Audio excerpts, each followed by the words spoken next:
పరిశుద్ధ నామకు మహిమ కలుగును గాక. అందరూ హ్యాపీగా ఉన్నారండి. సో దేవునికి స్తుతులు స్తోత్రాలు చెల్లిస్తూ ఈ దినపు మనము ఆరాధనలో భాగంగా దేవుని వాక్యంలోనికి వెళ్దాము. ఈ సమయంలో దేవుడు మన కొరకు ఏర్పాటు చేసినటువంటి లేఖన భాగాన్ని మనము ధ్యానించుదాము. 2వ సమూయేలు గ్రంథము 2వ గ్రంథము 7వ అధ్యాయము. సరే, మనము 7వ అధ్యాయాన్ని ధ్యానించుకుందాం. ఇందులో 29 వచనాలు ఉన్నవి. సందర్భాన్ని బట్టి మనము చూద్దాం వచనాలు. సో అందరూ ఒకసారి చూడండి. ఒక చిన్న ప్రశ్న, ఫ్యూచర్లో నువ్వేం కావాలనుకుంటున్నావు? SI, very good. నెక్స్ట్ నీ ఇల్లు ఎలా కట్టాలనుకుంటున్నావు? నీకున్నటువంటి హోప్ అంటే నీకున్న డ్రీమ్ ఎలాంటి హౌస్? పర్లేదు చెప్పు. Okay, 2 floors. Okay, very good. So మంచి ఆలోచన. నెక్స్ట్ ప్రదీప్, ఫ్యూచర్లో నేను కావాలనుకుంటున్నావు? సారీ, ఇంకేమనుకోలే, ఖచ్చితంగా అనుకోవాలా? ఓకే, నీ ఇల్లు ఎలా ఉండాలనుకుంటున్నావు ఫ్యూచర్లో?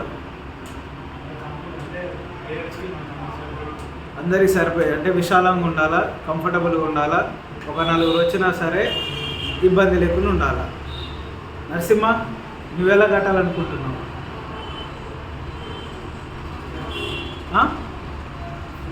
ఫ్రీగా ఉండాలా, మంచిగా ముందల గ్రౌండ్ ఉండాలా, రూములు కూడా చాలా విశాలంగా ఉండాలి.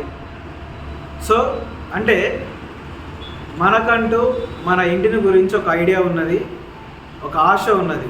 నేను నా భవిష్యత్తులో మెయిన్ వివాహం జరిగిన తర్వాత నా కుటుంబము, నా పిల్లలు ఇబ్బంది పడవద్దు. రూమ్ విషయంలో, రెంట్ విషయంలో ఇబ్బంది పడవద్దు. నా తల్లిదండ్రులు వచ్చినా, అత్తమామలు వచ్చినా, బంధువులు వచ్చినా వారు కూడా ఇబ్బందిగా ఉండొద్దు. అంటే దరిదాపుగా ఒక 10 మంది మినిమం, మీరిద్దరు, మీ ఫ్యామిలీ, ఎగ్జాంపుల్ మీ నలుగురు, మీ పేరెంట్స్ ఇద్దరు, మళ్ళీ వాళ్ళ పేరెంట్స్ ఇద్దరు, 4, 8, ఒక 10 మంది. 10 మంది పట్టాలి అంటే దరిదాపుగా 3-4 రూమ్లు కావాలి. అంటే ఫ్యామిలీకి ఒక బెడ్రూమ్. అంటే గమనించండి, 3 బెడ్రూమ్లు పట్టాలి అంటే దాని దగ్గర విశాలమైన స్థలం ఉండాలి. మళ్ళీ హాలు, కిచెను, బయట వరండా, లేదా ఒక ఎంటీ గ్రౌండ్ ముందల చిన్న స్పేస్ కార్లు పెట్టుకోవడానికి. అంటే ఒకసారి గమనించండి, మనకుంటే ఒక విజన్ ఉన్నది, మన ఇంటి పట్ల ఒక ఆలోచన ఉన్నది, ఒక తలంపు ఉన్నది, ఇలా ఉంటే బాగుండు అనేటువంటి ఆలోచన ఉన్నది కదా. అది వాస్తవం, ఉండాలా, తప్పులేదు. అయితే ఇంకొక ప్రశ్న ఏంటంటే, యాక్చువల్గా ప్రశ్నకు ముందు ఒక వ్యక్తి నేను పరిచయం చేయాలనుకుంటున్నాను. దావీదు గారు ఎంతమంది తెలుసండి? బైబిల్ గ్రంథంలో దావీదు కీర్తనకారుడు. ఎంతమందికి ఐడియా ఉన్నది? నరసింహ, నీకు తెలుసా దావీదు గారు? తెలియదు. ప్రదీప్ తెలుసు, పాల్ తెలుసు. సో యాక్చువల్లీ మనం ఒకసారి బ్యాక్గ్రౌండ్కి వెళ్దాం, హిస్టరీకి వెళ్దాం. దేవుని ప్రజలు ఐగుప్తులో వారు నివసిస్తున్నప్పుడు, ఐగుప్తు చెరలో ఉన్నప్పుడు దేవుడు మోషేని ఐగుప్తుకు పంపిస్తాడు. పంపించిన తర్వాత ఐగుప్తులో నుండి ఇశ్రాయేలు ప్రజలను బయటికి నడిపిస్తాడు. బయటికి నడిపించిన తర్వాత అదంతా పెద్ద చరిత్ర. వారు కానాను దేశానికి వస్తారు. అనేక శ్రమల గుండా ప్రయాణం చేసి స్థిరపడతారు. స్థిరపడిన తర్వాత వారికంటూ ఎవరు రాజు లేడు, ప్రజలు ఉన్నారు కానీ రాజు లేడు. ఆ కాలంలో దేవుడు న్యాయాధిపతుల్ని లేపాడు. అందుకే మనం సంసోని కూడా చూస్తాము, న్యాయాధిపతులు సంసోన్ని చూస్తాం, మనం గిద్యోన్ని చూస్తాము. అంటే సందర్భాన్ని బట్టి దేవుడు ఆ ఇశ్రాయేలు ప్రజల్లో నుండి ఒక్కొక్క నాయకుడిని లేపి ఆ నాయకుని ద్వారా తన ప్రజల్ని కాపాడుకుంటూ దేశం నుండి శత్రు చేతుల నుండి కాపాడుకుంటూ పోషిస్తూ రక్షిస్తూ వచ్చాడు. సో కాలము అభివృద్ధి చెందుతున్న కొలది కాలానుగుణంగా దేవుడు ఏం చేశాడు అంటే ఇశ్రాయేలు ప్రజలకి రాజును నియమించాలని అనుకున్నాడు. రాజును నియమించాలనుకొని మొట్టమొదటిగా ఎవరిని నియమించాడు దేవుడు? ఇశ్రాయేలీల మొట్టమొదటి రాజు ఎవరు? సౌలు. దేవుడు సౌలుని ఎన్నుకున్నాడు. సౌలుని ఎన్నుకున్నప్పుడు చూడండి, మొట్టమొదటి రాజు దేవుని ప్రజలకే ఒక రాజుగా నియమించబడిన వ్యక్తి సౌలు. అయితే సౌలు ఏం చేశాడు అంటే తన ప్రవర్తన వల్ల, తన జీవితం వల్ల దాన్ని నిలబెట్టుకోలేకపోయాడు సౌలు. దేవుడు ఏం చేశాడంటే అవకాశం ఇచ్చిండు, సౌలు సద్వినియోగం చేసుకోవాలి. దేవుడు ఆ రాజు పదవి నుండి తీసేసిండు. అయితే ఇప్పుడు ఇంకొక రాజు కావాలి. దేవుడు ఏం చేశాడు అంటే సమూయేలు ప్రవక్తని యెషై ఇంటికి పంపించాడు. యెషైకి 7 కదా కుమారులు. ఎంతమంది అండి? ఐడియా లేదు, అసైన్మెంట్ నెక్స్ట్ వీక్ కనుక్కొని రండి ఎంతమంది. సో ఆ కుమారులలో చిన్న కుమారుడు ఎవరంటే దావీదు. యాక్చువల్గా దావీదుకు ఉన్నటువంటి అన్నదమ్ములందరూ మంచి శరీర దారిద్ర్యం గలవారు, ఆల్రెడీ యుద్ధ భూమిలో ఉన్నవారు, ఆల్రెడీ సౌలు దగ్గర పనిచేసేవారు, యుద్ధ ప్రావీణ్యత గలవారు అయినప్పటికీ దేవుడు ఏం చేశాడంటే వాళ్ళ దేహాన్ని పైరూపాన్ని చూసి దేవుడు లక్ష్య పెట్టాడు. వారికి ఉన్న సామర్థ్యాన్ని చూసి దేవుడు లక్ష్య పెట్టాడు. వారికి ఉన్న బలాన్ని చూసి దేవుడు లక్ష్య పెట్టాడు. వారికి ఉన్న సౌందర్యాన్ని చూసి దేవుడు లక్ష్య పెట్టాడు.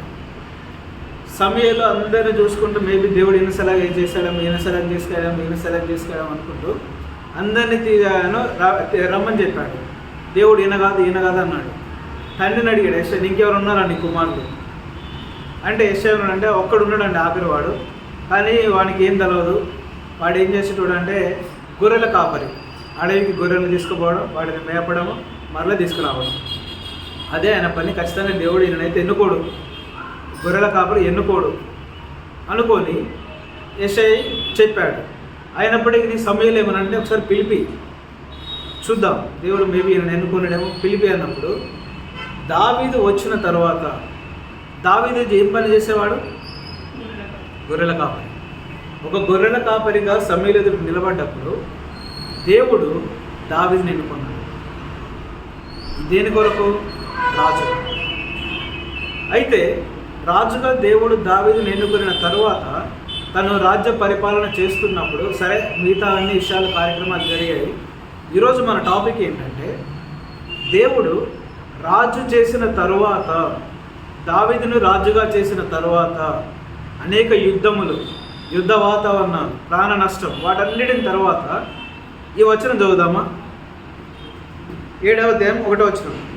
యెహోవా నలుదిక్కుల అతని శత్రువుల మీద అతనికి విజయం ఇచ్చి అతనికి నెమ్మది కలుగజేసిన తరువాత రాజు తన నగరి యందు కాపురం ఉండి నాతాను ప్రవక్తను పిలువనంపించి. ఇప్పుడు ఎలా ఉంది దావీదు రాజు యొక్క పరిస్థితి? ప్రాణభయం ఉన్నదా? శత్రు భయం ఉన్నదా? ఏది లేదు. నలుదిక్కుల దేవుడు ఏం చేశాడంట? నెమ్మదిని కలుగజేశాడు. దేవుడు రాజుగా నియమించి ఆ రాజుకి ఆ దేశం నలుదిక్కులా కూడా నెమ్మదిని కలుగజేశాడు. ఇప్పుడు రాజు పీస్ఫుల్గా తన యొక్క అంతఃపురంలో ఉన్నాడు. ఉన్న సమయంలో రాజు చేస్తున్న ఆలోచన చూడండి ఒకసారి. దావీదు గారు 2వ వచనం. నేను దేవదారు మ్రానుతో కట్టిన నగరి యందు వాసము చేయుచుండగా దేవుని మందసము డేరాలలో నిలిచియున్నదనగా. దాని అర్థం ఏం చెప్పండి? నేను దేవదారు మ్రానులతో చేయబడిన నగరిలో నేనుంటే దేవుని మందసం ఎక్కడున్నది? చిన్న గుడిసెలు, డేరాలు. అడుక్కునే వాళ్ళు, ఇట్లా ఊరులు తిరిగే వాళ్ళు ఊరవతల చిన్న డేరా వేసుకుంటారు కదా పట్టాతోటి, ఒక టెంట్, స్మాల్ టెంట్ చిన్నది. ఒకసారి రాజు ఆలోచన చూడండి, దావీదు గారి ఆలోచన ఏమని ఆలోచన చేస్తున్నాడంటే ఇక్కడ మనం దావీదు యొక్క భక్తి జీవితాన్ని మనం జ్ఞాపకం చేసుకోవాలి. నేనైతే విలాసవంతమైన గృహములో నేనున్నా, విలాసవంతమైనటువంటి అంతఃపురములు భవనములు నేనున్నా, అతి శ్రేష్టమైన దేవదారు మ్రాణులతో చేయబడిన నగరిలో నేనున్నా. కానీ నా దేవుని మందసం ఎక్కడున్నది? ఎక్కడో మారుమూల ప్రాంతంలో ఒక చిన్న డేరాలో ఉన్నది. ఈ తలంపు ప్రతి క్రైస్తవునికి ఉన్నదా ఈరోజు? ప్రశ్న. ప్రే సహోదరుడా, ఈ తలంపు నీకు నాకున్నదా? మన ఇంటిని ఎంత విలాసవంతంగా కట్టుకోవాలనుకుంటామో మనకు తెలుసు. లక్షలు లక్షలు పోసి కోట్లు పెట్టి మన ఇంటిని కట్టుకోవాలనుకుంటాం. కానీ ఏనాడైనా నా దేవుని మందిరము నా ఇంటి కంటే బహు సుందరముగా ఉండాలనుకున్నావా? ఏనాడైనా నా దేవుని యొక్క మందిరము కొరకు నా ఇంటి కంటే ఎక్కువ నేను ఖర్చు పెట్టాలనుకున్నావా? ఏనాడైనా నా ఇంటి కంటే, నా సొంత ఖర్చుల కంటే, నా సొంత లగ్జరీ కంటే నా దేవుని మందిరము బహు సౌందర్యముగా, బహు రిచ్గా, సమాజంలో ఇది దేవుని మందిరం అంటే, ఇలా ఉండాలి దేవుని మందిరం అంటే నన్ను తలంపు నీకున్నదా? అలా కట్టించాలి, అలా ఉండాలనే తలంపు నీకున్నదా? లేదు, లేదు. ఎంతసేపటికి మన స్వార్థం మనం చూసుకుంటాం. నా ఇల్లు బాగుండాలి, నా ఇంటిని కట్టుకోవాలి, 3 అంతస్తులు కట్టుకోవాలి, 4 అంతస్తులు కట్టుకోవాలి, 3 బెడ్రూమ్లు వేసుకోవాలి, 4 బెడ్రూమ్లు వేసుకోవాలి, కారు పెట్టుకో, 2 కార్లు బట్టి ఎంత ఉండాలా, గార్డెన్ వేసుకొని ఎంత ఉండాలా, మొక్కల చెట్లు పెట్టుకుని ఎంత ఉండాలా, ఇవన్నీ ఆలోచిస్తాం. వాస్తవమే ఉండాలా. కానీ ఒకసారి దావీదు హృదయాన్ని మీరు ఆలోచించండి. దావీదు ఊకనే దేవుని హృదయానుసారని పిలవలేదు. బైబిల్ గ్రంథంలో ఒకే ఒక్క వ్యక్తి ఈ పేరుతో పిలవబడ్డాడు. ఏమని? ఇతడు నా హృదయాను. అంటే ఒకసారి నా హృదయానుసారుడు అంటే అర్థం ఏంటండి? నా హృదయం ఎలాగైతే ఆలోచిస్తూ నడుస్తూ ఉన్నదో అదే ఆలోచనలతోటి, అదే నడవడికతోటి నడిచేటువంటి వ్యక్తి దావీదు. ఈరోజు సూటిగా దేవుడు అడుగుతున్న ప్రశ్న ఏంటంటే,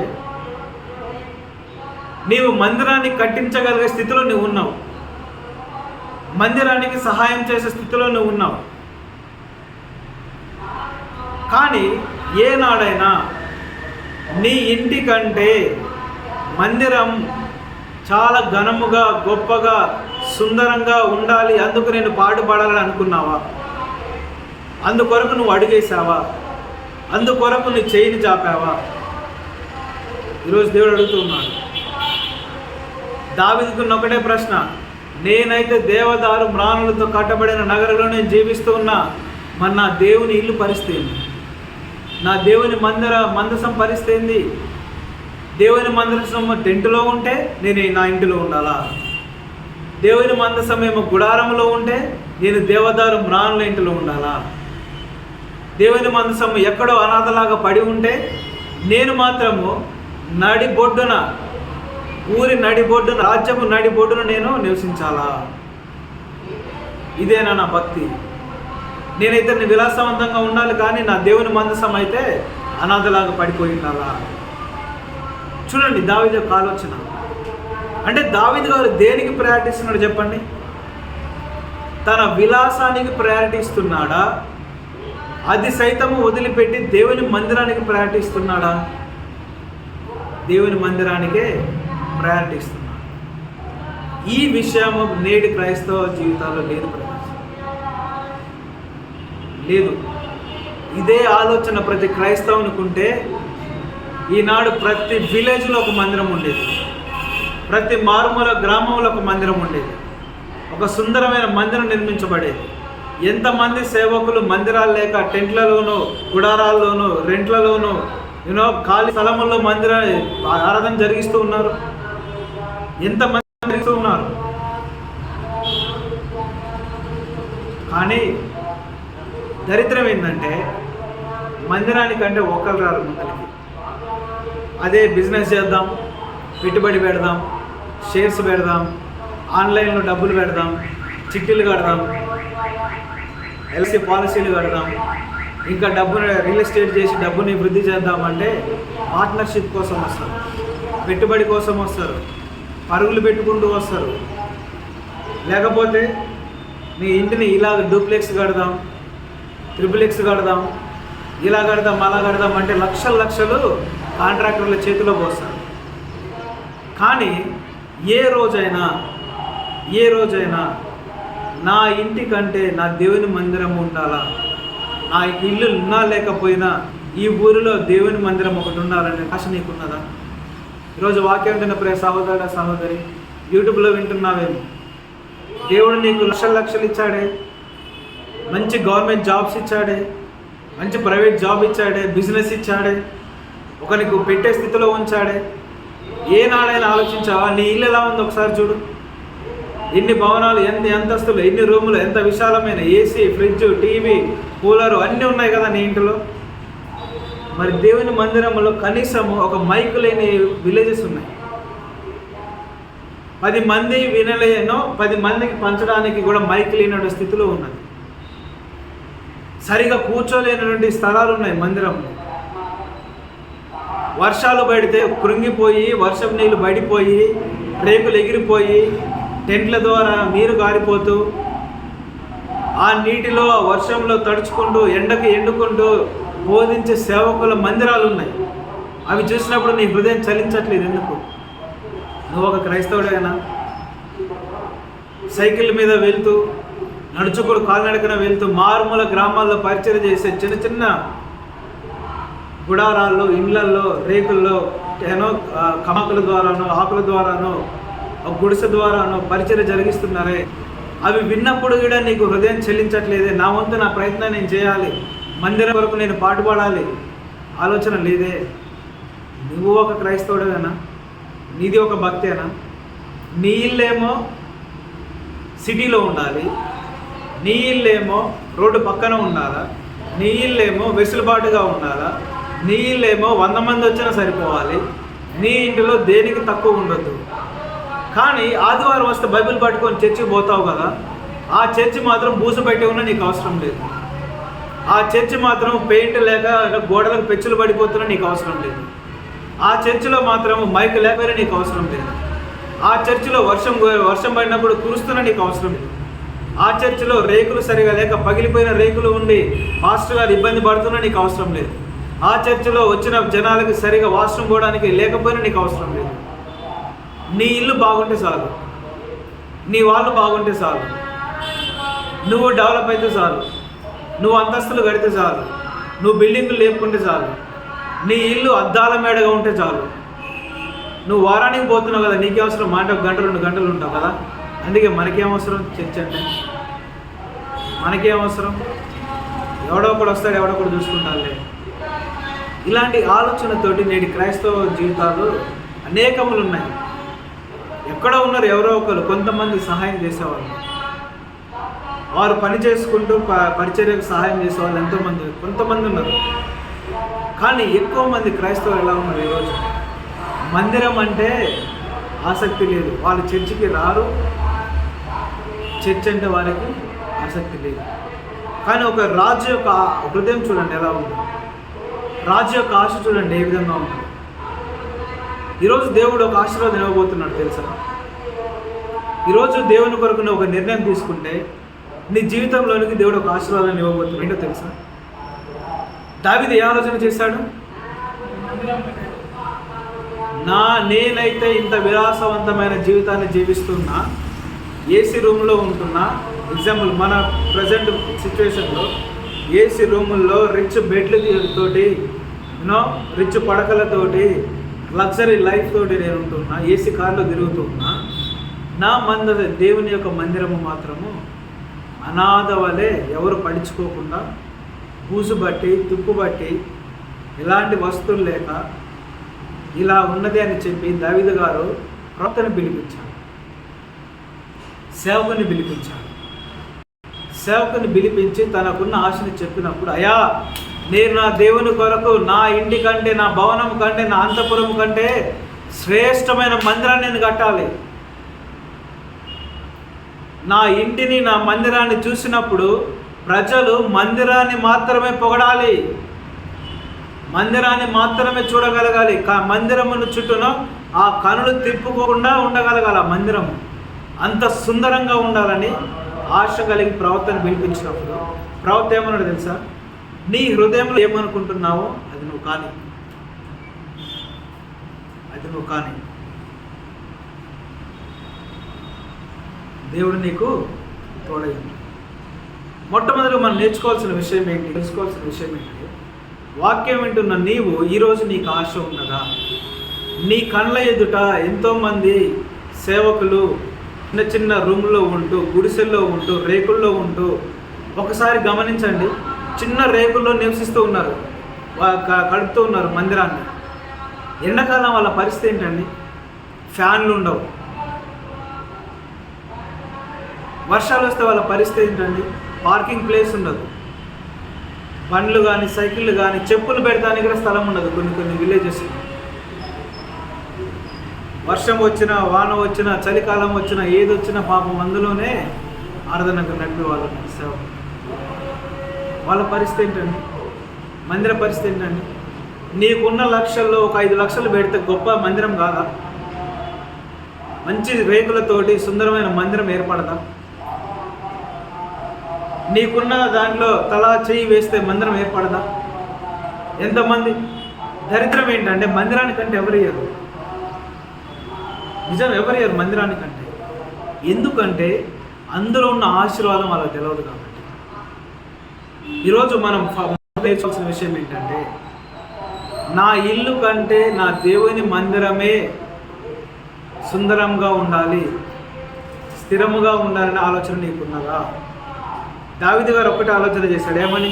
2వ వచనంలో, సమూయేలు 2వ గ్రంథం 7వ అధ్యాయం 2వ వచనంలో, నేను దేవదారు మ్రానుతో కట్టిన నగరి యందు వాసము చేసుకుంటే దేవుని మందిరము మాత్రము డేరాలలో నిలిచి ఉన్నది.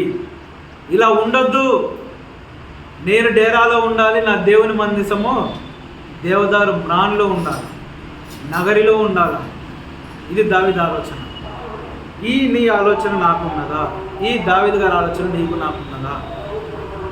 రెండవది, ఇలా ఆలోచన చేసి దావీదు గారు అలాంటి హృదయాన్ని కలిగి ఉన్నందుకు దేవుడు దావీదు హృదయాన్ని చూసి ఆశీర్వాదం ఇచ్చాడు. ఏంటో తెలుసా? అలా తలంచినందుకే ఆశీర్వాదాన్ని ఇచ్చాడు, చేసినందుకు కాదు. నా ఇల్లు కంటే దేవుని మందిరము, దేవుని మందసము, దేవుని ఇల్లు గొప్పగా ఉండాలని ఆలోచించినందుకే దేవుడు ఆశీర్వాదాన్ని ఇచ్చాడు. తెలుసు ఏంటో ఆశీర్వాదము? చూడండి 3వ వచనంలో, నాతాను యెహోవా నీకు తోడుగా ఉన్నాడు, నీకు తోచినదంతా నెరవేర్చుమనెను. 4వ వచనం చూడండి, అయితే ఆ రాత్రి యెహోవా వాక్కు నాతానుకు ప్రత్యక్షమై ఇలా సెలవిచ్చెను, నీవు పోయి నా సేవకుడకు దావీదుతో ఇట్లనుము, యెహోవా నీకు ఆజ్ఞాపించినదేమనగా, నాకు నివాసముగా ఒక మందిరమును కట్టింతువా? చూడండి దేవుని యొక్క హృదయాన్ని చూడండి ఒకసారి. దేవుని యొక్క ఆలోచన 6వ వచనంలో, ఐగుప్తులో నుండి నేను ఇశ్రాయేలీయులను రప్పించిన నాట నుండి నేటి వరకు మందిరములో నివసింపక డేరాలోను గుడారములోను నివసించుచు. ఎవరంటండి? ఎవరు సంచరించారంట? ఒకసారి దేవుని యొక్క ఆవేదన చూడండి, దేవుని యొక్క బాధ చూడండి. నేను ఐగుప్తులో నుండి ఇశ్రాయేలీయులను బయటికి నడిపించిన దినము నుండి దావీదు గారు ఈ ఆలోచన చేసే దినము వరకు కూడా నేను నా ఇల్లు, నా మందిరం ఎలా ఉందంట? దేవుడు ఎక్కడ నివసించాడంట? భవనంలో నివసించాడా? కట్టడంలో నివసించాడా? లేకపోతే దావీదు నివసిస్తున్న దేవదారు మ్రాను ఆ యొక్క నగరిలో నివసించాడా దేవుడు? ఎక్కడ నివసిస్తూ వచ్చాడంట దేవుడు? డేరాలు, ఇంకా డేరాలు, ఇంకా ఎక్కడ నివసిస్తూ వచ్చాడంట? 6వ వచనంలో, నేటి వరకు మందిరములో నివసించక డేరాలోను గుడారంలోను నివసిస్తూ వచ్చాను. ఇదే నా ఇల్లు అండి, ఈ గుడారమే నా ఇల్లు. ఎవరి ఇల్లు? సాక్షాత్తు దేవుని ఇల్లు. ఈ డేరానే నా ప్రపంచం. నా మందసం ఉండడానికి ఈ డేరానే ఉన్నది నాకు. ఈ సృష్టించిన నేను మందసమేమో డేరాలో ఉంటే యేసుక్రీస్తు వారు ఒక మాట చెప్తాడు, నక్కలకు బొరియలు ఉన్నవి, ఆకాశ పక్షులకు గూళ్ళు ఉన్నవి, మనుషులకు ఇండ్లు ఉన్నవి, సమస్తం ఉన్నవి, కానీ మనుష్య కుమారుడు నివసించడానికి నొక్కింతైన స్థలము లేదంట. ఇది నేటి క్రైస్తవ జీవితాల్లో నుండి ఆలోచన. దేవుడు ఎంత బాధపడుతున్నాడో చూడండి. ప్రవక్తతో మాట్లాడుతున్నాడు దేవుడు. ప్రవక్త, ఒకసారి ఆలోచించిన సేవకుడా, ఐగుప్తులో నుండి నా ప్రజలను నేను బయటికి నడిపించిన దినము నుండి దేవుడను నేటి దినము వరకు, ఈరోజు నీకు దర్శనం వచ్చింది కదా, ఆ దినము వరకు కూడా స్టిల్ ఇప్పటికీ నేను నాకంటూ ఒక సొంత ఇల్లు లేదు, నాకంటూ ఒక సొంత మందిరం లేదు, నాకంటూ ఒక సొంత స్థలము లేదు. డేరాలోను గుడారాలే నా ప్రపంచం, నా ఇల్లు. చిన్న డేరాలో, ఆ చిన్న గుడారంలో నేను నివసిస్తూ, నేను అడ్జస్ట్ అవుతూ, నేను సర్దుకుంటూ నా ప్రజలకు నేను బహుఘనముగా ఆశీర్వదిస్తూ వచ్చాను. ఎవరు నా గురించి పట్టించుకోలేదు. సౌలు రాజు వచ్చాడు, నా మందిరం గురించి పట్టించుకోలేదు. న్యాయాధిపతులు వచ్చారు, నా మందిరం గురించి పట్టించుకోలేదు. ఎన్నో గోత్రికులు వచ్చారు, లేవీలు వచ్చారు, యాజకులు వచ్చారు, నా మందిరం గురించి పట్టించుకోలేదు. అంటే మందిరం నిర్మించబడిన తర్వాత యాజకుల సమూహం ఏర్పాటైనది. కానీ అంతకు ముందు ఈ న్యాయాధిపతులుగా ఉన్నవారు, ఎన్నో నడిపించేవారు. మందసం ఎప్పుడు వచ్చిందండి? మోషే కాలంలోనే వచ్చింది. మోషే గారు కొండ మీదకి ఎక్కిన తర్వాత 10 ఆజ్ఞలు తీసుకొచ్చిన తర్వాత వాటన్నిటిని ఒక చోట పెట్టి ఒక మందసంగా దేవుడు ఆజ్ఞ ఇచ్చాడు కదా, నువ్వు ఈ మెజర్మెంట్స్ తోటి, ఈ కొలతలతోటి దీన్ని మందసమును చేసి దీన్ని ఇక్కడ ఉంచి అది పరిశుద్ధ స్థలంగా దీన్ని ఉంచమని దేవుడు చెప్పాడు కదా. ఆనాటి నుండి ఈనాటి వరకు కూడా నా మందసము డేరాలోనే ఉన్నది. మోషే గారు నియమించిండు కదా మందసాన్ని. అది ఎక్కడ ఉండాలో? కామన్గా దేవుని మందిరంలో ఉండాలి. కానీ ఎక్కడ ఉంటుంది? ఇగో ఇలాంటి ఒక క్లాత్, ఒక గుడారం, ఒక టెంట్ వేసి ఆ టెంట్ మధ్యలో ఏం పెట్టారు? దేవుని మందసాన్ని పెట్టి, దేవా ఇదే నీ ఇల్లు అని కథ చెద్దులు చూపేసుకున్నాను. ఏం చేశారు ఇశ్రాయేలు ప్రజలు? చిన్న టెంట్ని చేసి, గుడారాన్ని చేసి, ఇక ఇదే నీ ఇల్లు, ఇందులో ఉండిగా మేమైతే మా ఇంట్లో ఉంటాం, మేమైతే మా బిల్డింగ్లు ఉంటాం, మేమైతే మా అంతఃపురంలో ఉంటాం, నేను రాజుని కాబట్టి నేను దేవదారు మన నగర్లో ఉంటా. కానీ నీ స్థానం ఎక్కడ? దేవాది దేవుడు మన మనుషులు ఇచ్చిన స్థానం ఎక్కడ? గుడారము, టెంట్. గుడారము, డేరా. డేరాలు ఎవరు కట్టుకుంటారండి? డేరాలు ఎక్కడ చూస్తారు మీరు? ఊరి చివర. ఎవరు వేసుకుంటారు డేరాలు? వలసలు వచ్చిన వాళ్ళు, లేనోళ్ళు, అనాథలు, కూలీలు, ఒక పూటకునో సొంత స్థలము లేని వాళ్ళు, సొంత ఊరు కాని వాళ్ళు, ఎక్కడో ఊరికి దూరంగా వెలుపట ఉన్న డేరాలు ఎట్లా నిర్మిస్తారండి వాళ్ళు? మంచి టెంట్ హౌస్లు తీసుకొచ్చి నిర్మిస్తారా? వాళ్ళకున్న పాత చీరలో, పాత క్లాత్, ఏదన్నా గుడ్డలో, వాళ్ళకున్న లేకపోతే ఒక పట్టానో కదా, వాటిని ఒకదాని మించి ఒకటి, ఒకదాని మించి చిరిగిన దాన్ని మళ్ళీ కప్పేసి, మళ్ళీ దాని మించి ఇంకొకటి వేసి, వర్షం వచ్చినా అది కురుసు ఉంటుంది, ఎండ వస్తే ఆ డేరాలు ఎంత వేడి ఉంటుంది. చిన్న చిన్న డేరాలు, చిన్న పిల్లల్ని వేసుకొని దేవుడు ఏమంటున్నాడు? సమూయేలు గ్రంథం 2వ అధ్యాయం 7వ అధ్యాయం 2వ సమూయేలు గ్రంథంలో 7వ అధ్యాయంలో 6వ వచనంలో ఏమంటున్నాడు? ఐగుప్తు నుండి నేను ఇశ్రాయేలు ప్రజలను రప్పించిన నాట నుండి నేటి వరకు మందిరములో నేను నివసింపక డేరాలోను గుడారములోను నివసించుచు ఒక అడుక్కునేవాడు అనాథగా నేను సంచరించుకుని, ఒక వలస వెళ్ళిన వాడిలాగా నేను సంచరించుకుని. ఇశ్రాయేలు ప్రజలు దేవుని మందిరానికి, మందసానికి ఇచ్చిన విలువ అది. దేవుని మందసానికి ఇచ్చిన విలువ అది. ఏ మోషే తర్వాత ఏ నాయకుడు మందసాన్ని గురించి పట్టించుకోలేదు. మోషే తర్వాత ఏ న్యాయాధిపతి మందసాన్ని గురించి పట్టించుకోలేదు. మోషే తర్వాత ఏ రాజు మందసాన్ని గురించి పట్టించుకోలేదు. మొట్టమొదటిగా దేవుడు అభిషేకించిన రాజు అయినటువంటి సౌలు కూడా పట్టించుకోలేదు మందిరం గురించి. నాకేం అవసరం, నాకుంది నేను తింటా, నాకున్నది నేను అనుభవిస్తాను, మందిరం ఎడిపోతే నాకేంది, మందసం ఎడిపోతే నాకేంది, దేవుని వీళ్ళు ఏమైపోతే నాకేంది అని ఆలోచన. కానీ ఒక్కరన్నా ఆలోచన చేశారండి? సాక్షాత్ దేవుడు ఇక్కడ మాట్లాడుతున్నాడు కదా, నాట నుండి నేటి వరకు నేను డేరాలోను గుడారములోను. ఒక చిన్న సవాల్ మనందరికీ, ఈరోజు యూట్యూబ్ ద్వారా వాక్యం వింటున్న క్రైస్తవుడు, నీకు ఒక సవాల్. ఒక నెల రోజులు నువ్వు డేరాలో నివసించగలవా? ఒక నెల రోజులు ఏ లగ్జరీ లేకుండా గుడారంలో నువ్వు ఉండగలవా? నీ ఇంట్లో ఉన్న పాత చీరలో ఏదో ఒకటి వేసుకొని బయట ఊరవతలు నువ్వు నివసించగలవా? ఒక నెల రోజులు నువ్వు ఉండగలవా? నీ పిల్లల్ని వేసుకొని ఉండగలరా మీరు? ఒక వారం రోజులు ఉండగలరా డేరాలో? నీకు సాధ్యమవుతుందా? వర్షాకాలంలో సాధ్యమవుతుందా నీకు?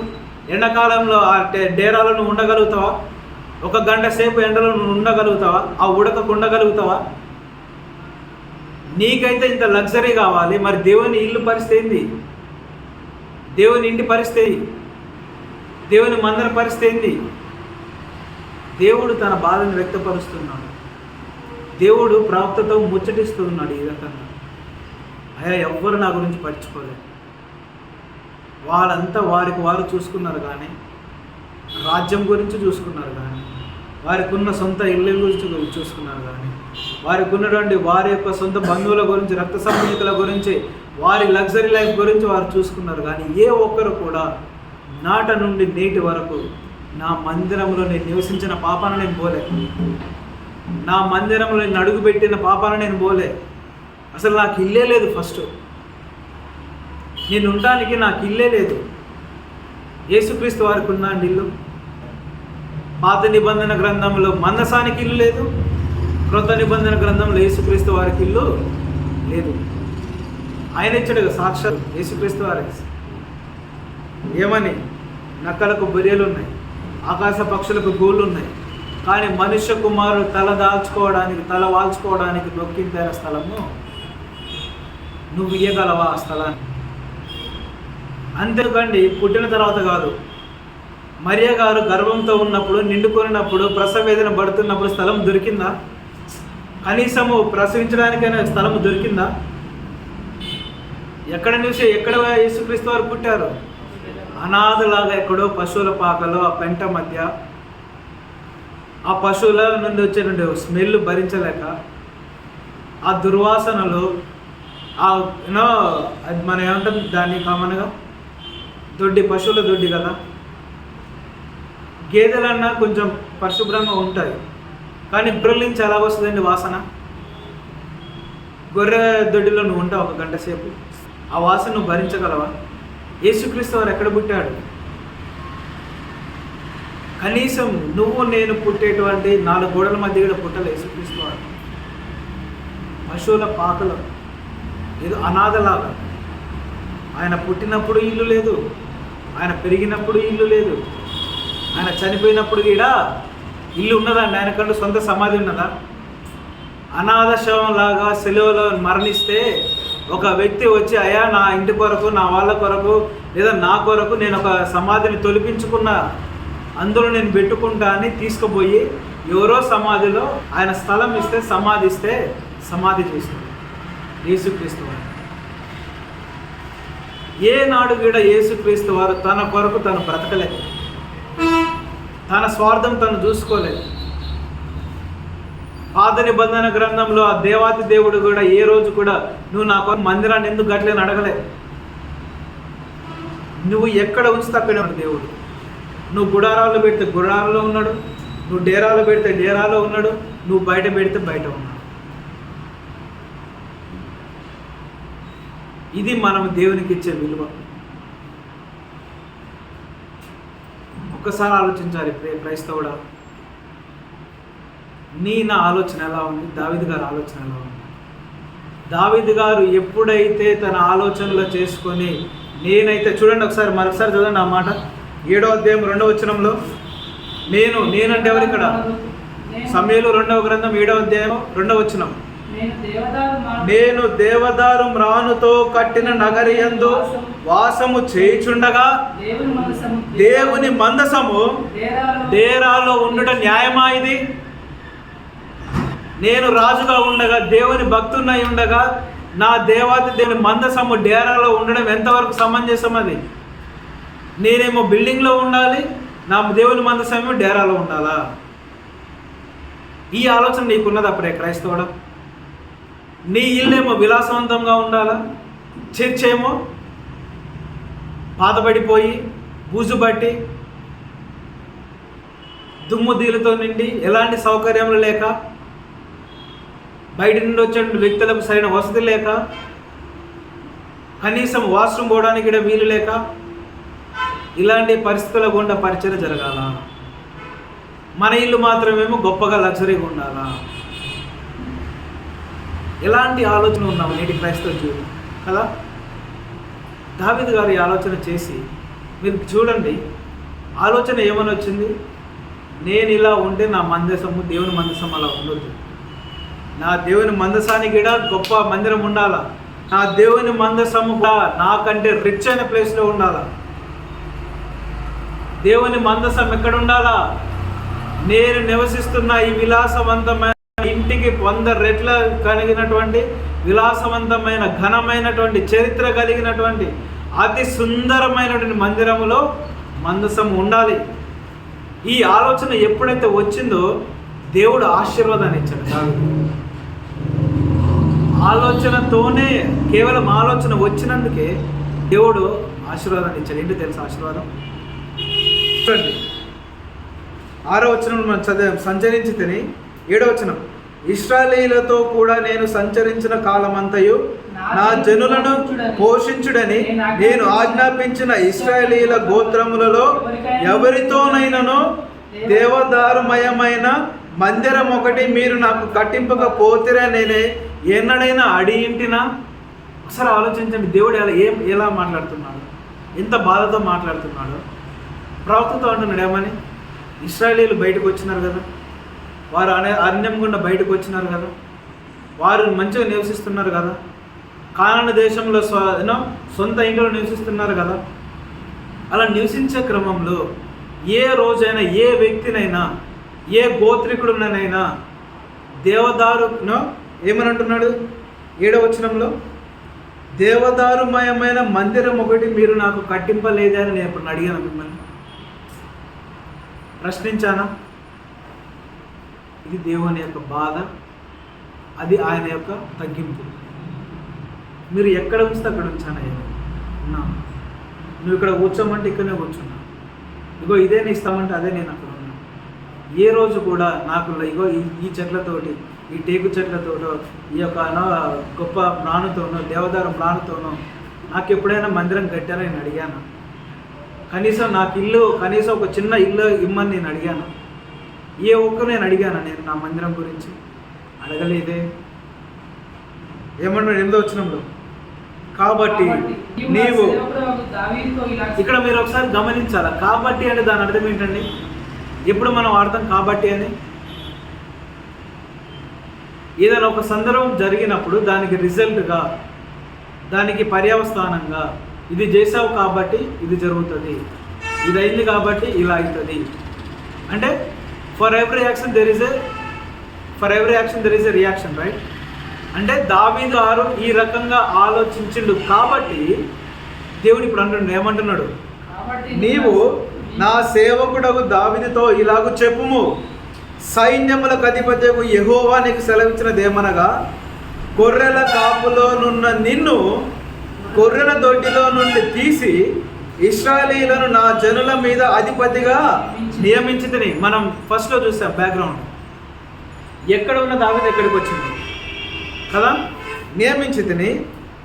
9వ వచనం, నీవు పోవు చోట్ల నెలను నీకు తోడుగా నుండి నీ శత్రువులందరినీ నీ ఎదుట నిలవకుండా నిర్మూలము చేసి లోకములోని కలునైన వారికి కలుగు పేరు నీకు కలుగజేసి తిని కలుగజేసి ఉన్నాను. మరియు ఇశ్రాయేలీయులను నా జనులు ఇకను కదిలింపబడకుండా తమ స్వస్థలమందు నివసించినట్లు దాని యందు వారిని నాటి, పూర్వము ఇశ్రాయేలీయులను నా జనుల మీద నేను న్యాయాధిపతులను నియమించిన తరువాత జరుగుచూ వచ్చినట్లు దుర్బుద్ధి గల జనులు ఇకను వారిని కష్టపెట్టకుండునట్లుగా చేసి నీ శత్రువుల మీద నీకు జయమునిచ్చి నీకు నెమ్మది కలుగజేసి ఉన్నాను. ఇదంతా చేసినప్పటికీ దేవునికి ఏమి లేదు, ఇల్లు లేదు. ఆ ప్రజలకు ఏముంది? స్వస్థలము. రాయబడిందా లేదా? 10వ వచనంలో చదవండి ఒకసారి. మరియు ఇశ్రాయేలీయులను నా జనులు ఇకను కదిలింపబడకుండా, అంటే ఏ రెంట్లలోనూ ఉండకుండా, ఏ ప్రాంతంలోనూ ఉండకుండా, ఏ సంచారకులుగా ఉండకుండా, ఏ వలస వెళ్ళే వారిగా ఉండకుండా, ఏ ప్రాంతానికి పరిమితం లేకుండా ఉండకుండా ఏం చేశాడంటే దేవుడు తమ స్వస్థలమందు నివసించినట్లు దాని యందు వారిని నాటాడు. దేవుడు సొంత భూమిలో వారిని నాటాడు. ఒక్కసారి ఒక చెట్టు, ఒక విత్తనము నాటిన తర్వాత అది కదులుతుందా? అక్కడి నుంచి కదిలింపబడుతుందా? ఏ ప్లేస్లో ఆ విత్తనము నాటామో అది దాని ఇల్లు, అంతే. అది ఆ చెట్టు యొక్క స్థలం. అది ఆ స్థలంలో వేర్లు దన్నుకుంటూ ఎదుగుతూ ఉంటుంది, అభివృద్ధి చెందుతూ, కొమ్మలుగా విభజింపబడి విస్తరింపబడి ఫలాలు ఫలించి అనేకులకు నీడనిస్తూ ఒక మహావృక్షంగా ఎదుగుతుంది. ఎదిగిన తర్వాత మళ్ళీ ఆ చెట్టు పక్క పోయి ఉంటుందా? ఈ స్థలం నాది కాదు, ఇది నా భూమి కాదు, నా ఇల్లు కాదు అని చెప్పి మళ్ళీ పక్క పోతుంది అన్న ఎత్తుక్కుంటుందా మన లెక్క? దేవుడు అలా నాటాడు ఇశ్రాయేలు ప్రజల్ని, స్వస్థలం నాటాడు. ఇక మీదట మీరు ఎక్కడికి వలస అవసరం మీకు లేదు, గుడారంలో నివసించే అవసరం మీకు లేదు, రెంట్లలో నివసించే అవసరం మీకు లేదు, ఊరి వెలుపల అనాథాలు నివసించే అవసరం మీకు లేదని చెప్పి దేవుడు ఏం చేశాడు? మహావృక్షము వలె వారిని సొంత స్థలములో నాటాడు. మొదట వారికి ఉన్నటువంటి స్థలం ఏంటండి? ఐగుప్తులో, పరాయి దేశంలో, వలస పాలనలో బానిసలాగా ఉన్నారు వారు. కానీ ఇప్పుడు ఎలా ఉన్నారు? ఐగుప్తు ఇశ్రాయేలు ప్రజలు స్వస్థలములో నాటబడారు.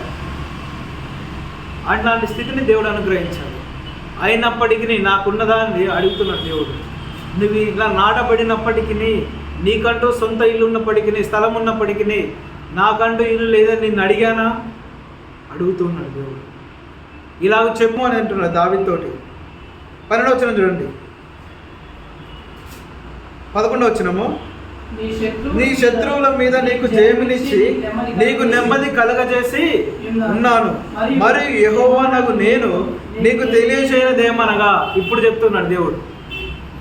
అంటే ఒక నిమిషం బ్రదర్,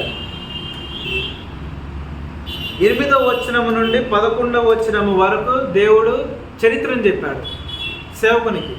ఇగో ఇలా జరిగింది, ఇలా జరిగింది, ఇలా జరిగింది. ఇలాంతా జరిగిన తర్వాత ఇప్పుడు ఎక్కడున్నారు వీళ్ళు? స్థిరమైన ప్రదేశంలో ఉన్నారు. 2వ వచనంలో దావీదుకు ఆలోచన వచ్చింది. 3వ వచనంలో సేవకుని పిలిపించాడు. ఆ తర్వాత సేవకుడు ఏమన్నాడు? నీకు ఆలోచన వచ్చి చేయమని దావీదుతో చెప్పి వెళ్ళిపోయాడు. వెళ్ళిపోయిన తర్వాత సేవకునికి దేవుడు దర్శనం ఇచ్చిన మాట్లాడిన తర్వాత ఆ దర్శనంలో 8వ వచనం నుండి 11వ వచనం వరకు దేవుడు దర్శనం ద్వారా చరిత్రను జరిగిన సంఘటనలు మాట్లాడిన తర్వాత ఇప్పుడు ఏమంటున్నాడు? 12వ వచనంలో, నీ దినములు అది యెహోవానగు నేను నీకు తెలియజేయనిది ఏమనగా 11వ వచనం చివరి భాగంలో ఇప్పుడు నేను నీకు చెప్తున్నా విను. ఎందుకు చెప్తున్నాను అంటే, దావీదుకు ఆ మంచి ఆలోచన వచ్చింది. నా ఇంటి కంటే నా దేవుని మందిరమే ఉండాలి, నా దేవుని మందిరము డేరాలో ఉండొద్దు, గుడారంలో ఉండొద్దు, దేవుని మందిరంలో ఉండాలని, నేను నా దేవుని కొరకు మందిరంను కట్టించాలని ఆలోచన నీకు వచ్చింది. కాబట్టి ఇప్పుడు దావీదుకు చెప్పు.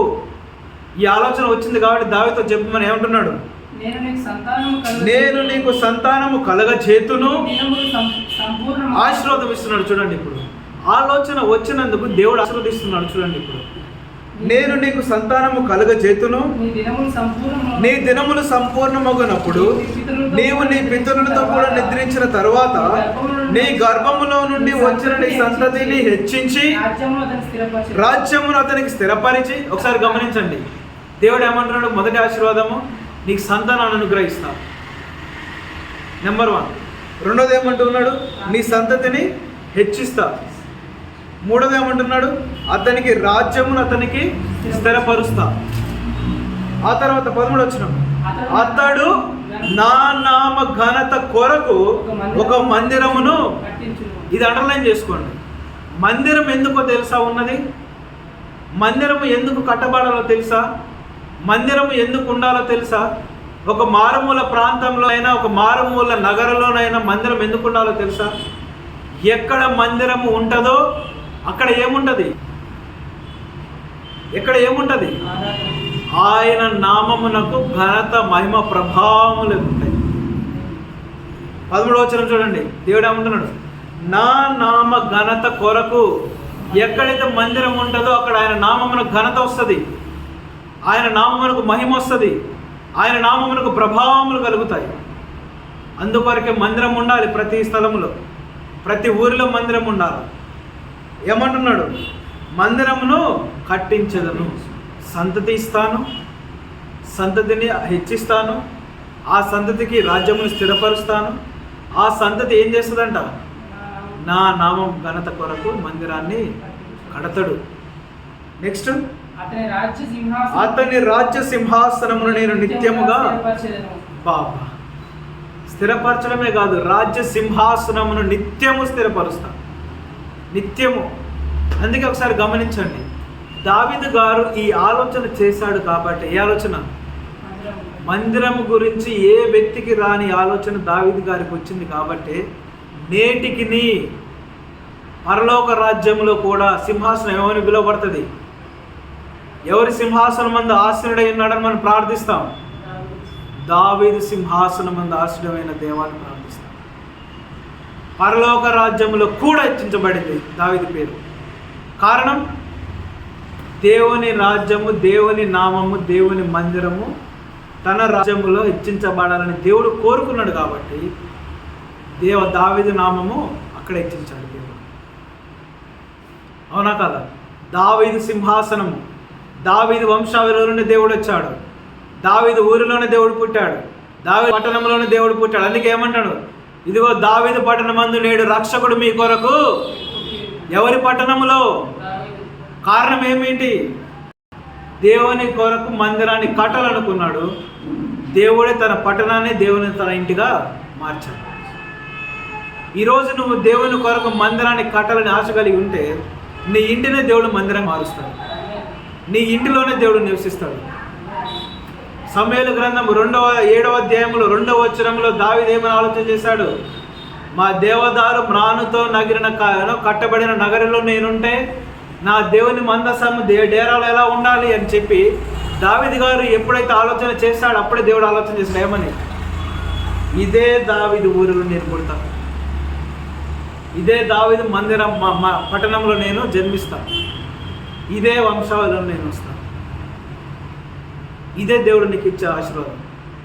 నీవు దేవుని మందిరం కొరకు నిలబడితే నీ ఇంటినే దేవుడు నీ మందిరంగా మారుస్తాడు.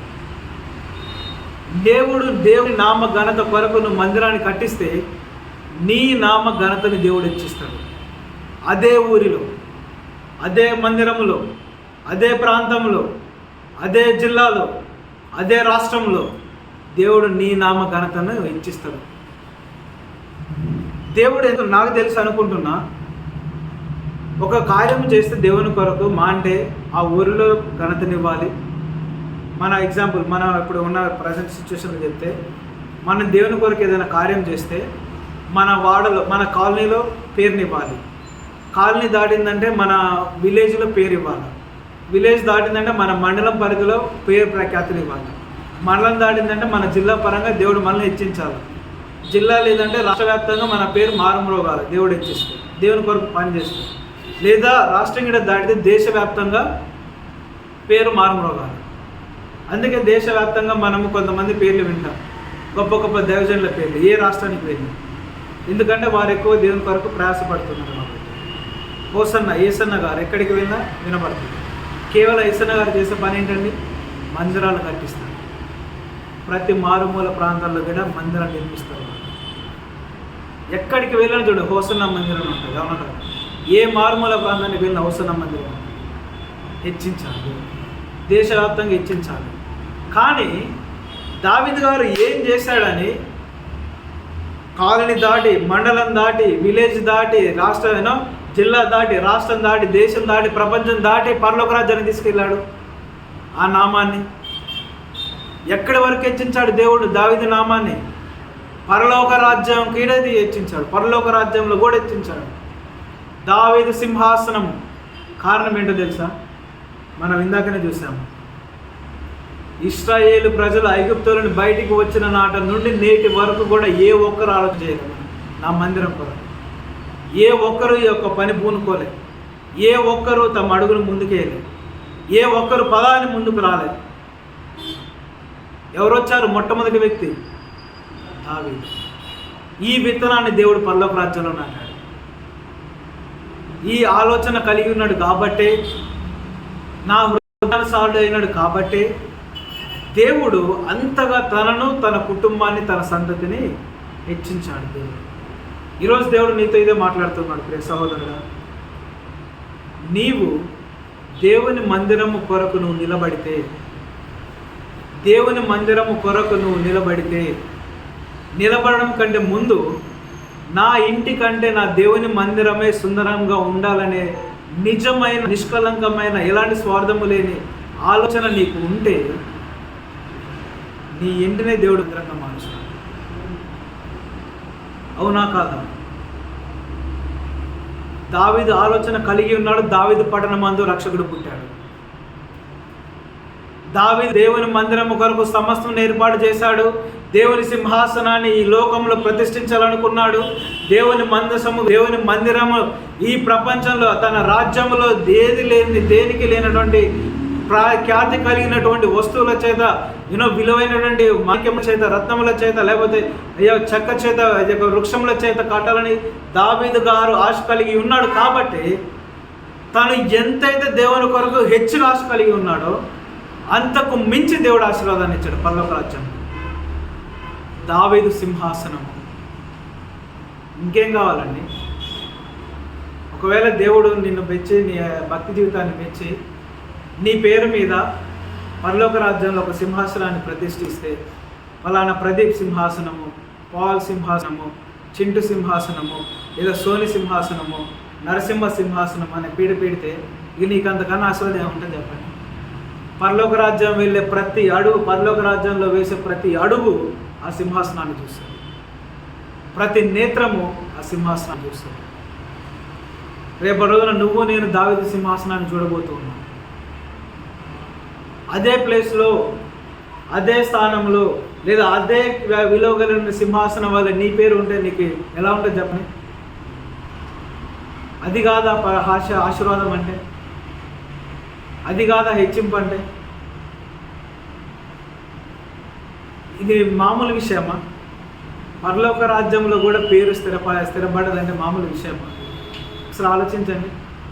ఎంత భక్తి కలిగి, ఎంత శ్రద్ధలతో ఉండి, ఎంతగా దేవుని కొరకు తపన పడితే, ఎంత ప్రయాసపడితే పరలోక రాజ్యంలో పేరు వస్తుంది. కామన్గా మనకు తెలుసుకోవాలంటే, అంటే పరలోక రాజ్యానికి వెళ్ళాలంటేనే మనం ఎంతో భక్తి కలిగి ఉండాలి. అవునా కదా? అడుగు పెడతానికే పరలోక రాజ్యానికి మనం ఎంట్రీ కావాలంటేనే ఎంతో భక్తిగా ఉండాలి, ఎంతో నిష్టగా ఉండాలి, ఎంతో మన జీవితాన్ని కాపాడుకోవాలి. మరి ఆ అడుగు పెట్టే ప్రాంతంలో నీ పేరు ఉండాలంటే ఇంకెట్లా ఉండాలి నువ్వు? అవునా కదా? అందుకే దేవుడు చెప్తున్నాడు వాక్యం ద్వారా, దావీదుకి ఆలోచన వచ్చింది, నేను దావీదుని హెచ్చించాను. దావీదు నా కొరకు ఇల్లు కట్టాలనుకున్నాడు, దావీదు పట్టణంలో నేను పుట్టాను. దావీదు నా కొరకు మందిరాన్ని ఏర్పాటు చేయాలనుకున్నాడు, దావీదు ఊరు నేను మందిరంగా మార్చాను. బెత్లెహేము. నేటికి ప్రతి క్రైస్తవుడు చూడాలనుకునే ప్రదేశం ఏంటండి? ఇజ్రాయెల్, బెత్లెహేము, దేవుడు పుట్టిన ప్రదేశం, ప్రాంతం. అవునా కదా? ప్రతి క్రైస్తవుడు తన జీవిత కాలంలో చనిపోయే ముందు ఒక్క క్షణమైనా బెత్లెహేమును చూడాలనుకుంటాడు, ఇశ్రాయేల్ని చూడాలనుకుంటాడు, ఇజ్రాయెల్ దేశాన్ని చూడాలనుకుంటాడు. ఎందుకు అంతగా ఇచ్చించబడ్డది? ప్రతి క్రైస్తవుని హృదయంలో ఎందుకు బెత్లెహేం నాటబడింది? కారణం ఏంటి? సాక్షాత్తు రక్షకుడే ఆ ప్రాంతంలో పుట్టాడు. ఎవరి ప్రదేశం అది? ఎవరు పరిపాలించిన ప్రదేశం అది? దావీదు రాజు. కాబట్టి ప్రియ సహోదరుడు సహోదరి, దేవుడు నీతో సూటిగా మాట్లాడుతున్నాడు. నీవు దేవుని మందిరము నీ ఇంటి కంటే ఘనముగా ఉండాలని అనుకుంటే నీ ఊహకు మించినటువంటి నీ ఇంటిని దేవుడు నీకు అనుగ్రహిస్తాడు. దేవుని స్థలం కొరకు నీవు అంటే నా దేవుని మందిరము సొంత స్థలములో ఉండాలని నువ్వు ఆశపడితే నిన్ను నీ కుటుంబాన్ని స్వస్థలములో దేవుడు నాటుతాడు. అర్థమవుతుందా? నెంబర్ 1, దేవుని మందిరము కొరకు సొంత స్థలం ఉండాలని నువ్వు నిస్వార్థంగా నువ్వు ఆలోచిస్తే, నువ్వు కృషి చేస్తే నిన్ను నీ కుటుంబాన్ని స్వస్థలములో నాటబడిన కుటుంబంగా దేవుడు ఆశీర్వదిస్తాడు. నెంబర్ 2, దేవుని ఇంటి కొరకు దేవుని మందిరము సుందరముగా ఉండాలని నువ్వు ఆశపడితే నీ ఇంటిని దేవుడు అతి సుందరంగా మార్చుతాడు. నీ ఇంటిని దేవుడు అతి సుందరంగా కడతాడు. నెంబర్ 3, దేవుని మందసము, దేవుని మందిరము, దేవుని సన్నిధి, ఈ మందిరములో నివాసము చేయాలని నువ్వు కోరుకొని తపన పడి నువ్వు ప్రయాసపడుతూ నువ్వు అడుగులు వేస్తే నీ ఇంటినే దేవుడు తన మందిరముగా మారుస్తాడు. నీ ఇంటిలో దేవుడు నివసిస్తాడు. నెంబర్ 4, దేవుని మందిరాన్ని అది స్థిరమైన కట్టడముగా ఉండాలి. తరతరాలకు ఈ మందిరము చెదిరిపోకుండా దేవుని మందిరము, దేవుని చర్చి, దేవుని యొక్క స్థలము స్థిరముగా ఉండాలని కోరుకుంటే నీ తరువాత నీ సంతతిని దేవుడు స్థిరపరుస్తాడు. స్థిరపరచడమే కాదు, హెచ్చిస్తాడు. హెచ్చించడమే కాదు, రాజ్యాన్ని ఏరియా చేస్తాడు. ఒక అధికారిగా నియమిస్తాడు, నాయకుడిగా తీర్చిదిద్దుతాడు, అనేకులమైన తలగా దేవుడు ఇస్తాడు. మోకరించుదాము ప్రతి ఒక్కరం.